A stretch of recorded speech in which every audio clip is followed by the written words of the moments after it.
¿Qué tal amigos? ¿Cómo les va? Qué bueno es poder estar otra vez juntos para compartir la palabra de Dios. Hoy quiero compartir con ustedes un pasaje en Primera de Samuel, en el capítulo 30. Así que si tienes a mano tu Biblia, vamos a ir viéndola y vamos a ir viendo cómo verdaderamente solamente Dios da la victoria. Así que vamos a buscar en Primera de Samuel 30 a partir del verso 1. Y vamos a leer esta palabra en el nombre del Padre, del Hijo y del Espíritu Santo. Dice así: Cuando David y sus hombres vinieron a Siclag al tercer día, los de Amalec habían invadido el Negueb y a Siclag, y habían asolado a Siclag y le habían prendido fuego, y se habían llevado cautivas a las mujeres y a todos los que estaban allí, desde el menor hasta el mayor, pero a nadie habían dado muerte, sino se los habían llevado al seguir su camino. Vamos a hacer una pausa hasta ahí.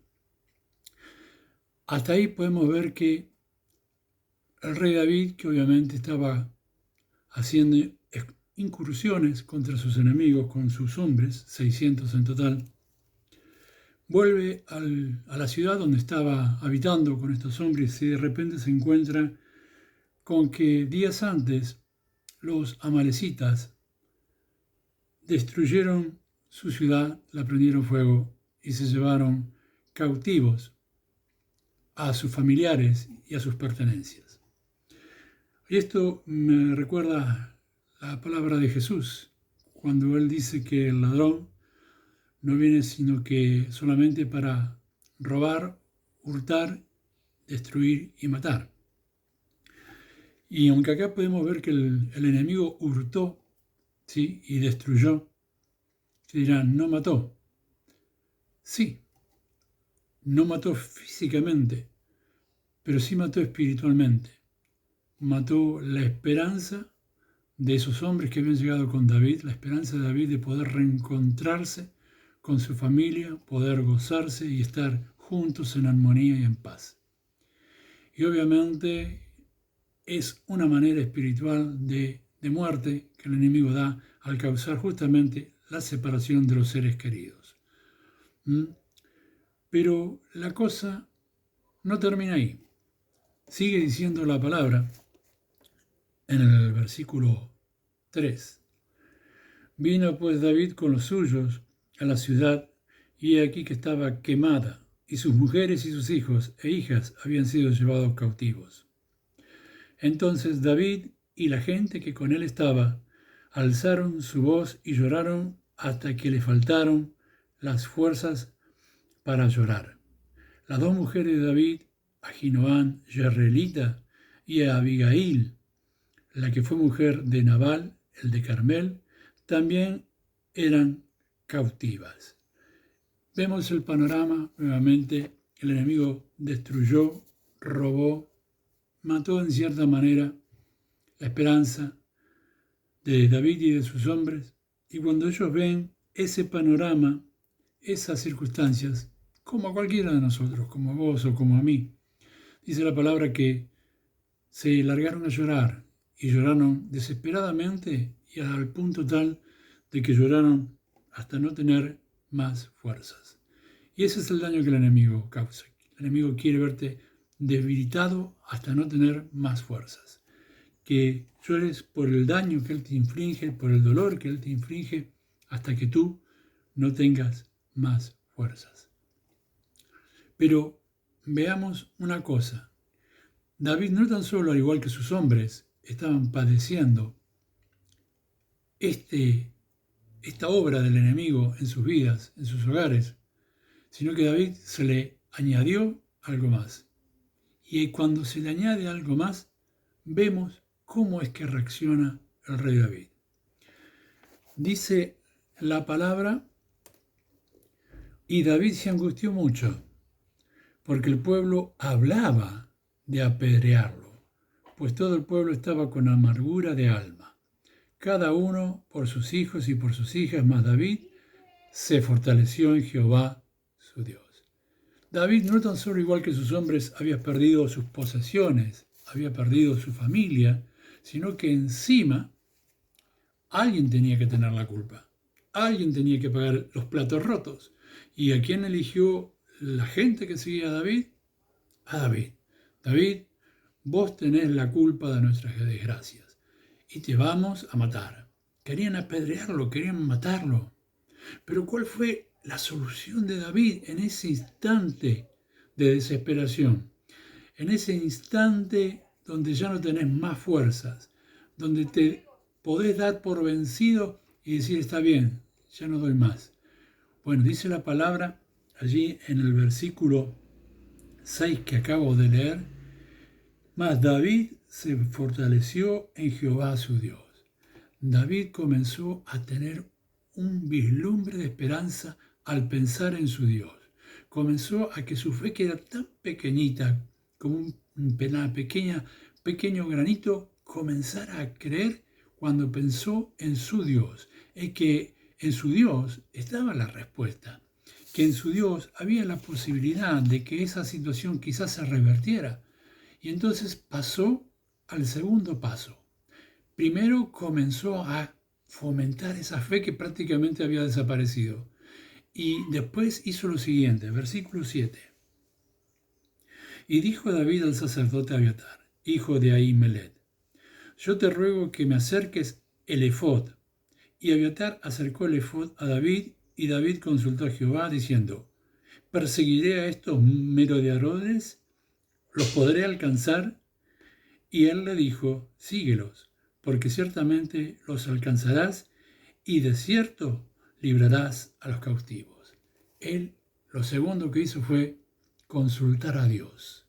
Y al consultar a Dios, Dios le respondió, vas a alcanzarlos, vas a librarlos. Pero sabía David algo más, que si Dios le decía eso, era porque Dios iba a ir con él. Dios iba a estar con él para ayudarlo, para librar la vida de sus familiares y de los familiares de los otros hombres y recuperar aquellas cosas materiales que había perdido. Y ante esta perspectiva, esta seguridad de que Dios va a estar con él, dice la palabra en el versículo 8, en el versículo 9, partió pues David, él y los 600 hombres que con él estaban y llegaron hasta el torrente de Besor, donde se quedaron algunos. Y David siguió adelante con 400 hombres porque se quedaron atrás 200 que cansados no pudieron pasar el torrente de Besor. O sea, David, aunque iba con muy poquita esperanza, con muy poca fe, pero confiado en que su Dios iba a ayudarlo y estaba empezando a crecer esa fe, esa confianza, tiene un pequeño tropezón más, podríamos decirle. Va con sus 600 hombres, pero ya en la mitad del camino 200 abandonan por cansancio. Pero aún así, David se mantiene firme, sigue su camino y Dios cada vez le va dando muestras de que está más con él. Fíjese lo que dice en el versículo 11. Y hallaron en el campo a un hombre egipcio, el cual trajeron a David y le dieron pan y comió y le dieron a beber agua. Le dieron también un pedazo de masa, de higos secos y 2 racimos de pasas, y luego que comió volvió en él su espíritu, porque no había comido pan ni bebido agua en 3 días y 3 noches. Y le dijo David, ¿de quién eres tú y de dónde eres? Y respondió, el joven egipcio, yo soy siervo de una malecita, y me dejó mi amo hoy hace 3 días, porque estaba yo enfermo.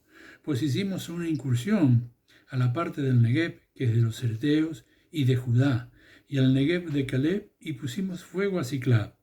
Y le dijo David, ¿me llevarás tú a esa tropa? Y él dijo, júrame por Dios que no me matarás, ni me entregarás en mano de mi amo, y yo te llevaré a esa gente. Mire qué respuesta que le da Dios. Justo él sigue camino, y en el camino se encuentra con un hombre que llevaba días sin comer y sin beber. ¿Quién resulta ser ese hombre? Un siervo egipcio que había pertenecido a la tribu amalecita que los había atacado. Dios le da esa pista de confianza, ya tenés algo. Y ese hombre, David, utiliza de misericordia, como todo buen hombre, varón de Dios, utiliza de misericordia para con ese joven, no lo mata, lo ayuda a fortalecerse, pero le pide que se comprometa en llevarlo a donde estaban sus amos, y este joven va con la propuesta de que David prometa no entregarlo, y David lo hace. Y David va junto con el joven buscando a este enemigo y los encuentra, y directamente dice la palabra allí en el versículo 16, lo llevó pues, y he aquí que estaban desparramados sobre toda aquella tierra, comiendo y bebiendo y haciendo fiesta, el enemigo gozándose, por todo aquel gran botín que habían tomado de la tierra de los filisteos y de la tierra de Judá.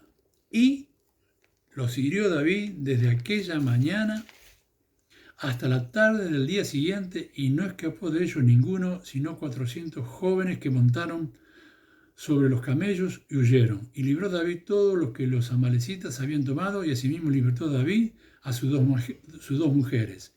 Y no le faltó cosa alguna, chica ni grande, así de hijos como de hijas, del robo y de todas las cosas que le habían tomado, todo lo recuperó David.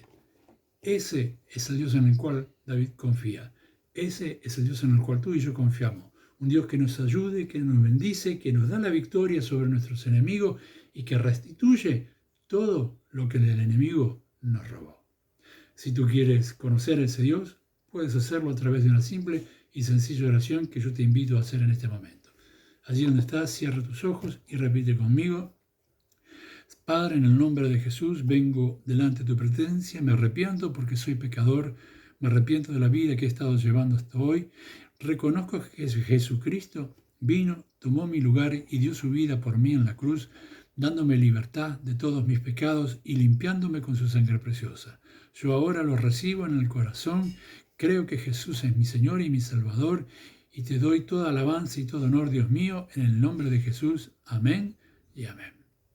Ahora tú eres un hijo de Dios, al igual que David, y tened por seguro que en todos los ataques que el enemigo venga sobre tu vida, Dios va a estar para ayudarte, para bendecirte y para que recuperes lo que el enemigo haya podido quitar. Dios te bendiga. Si Dios quiere, nos vemos la semana que viene.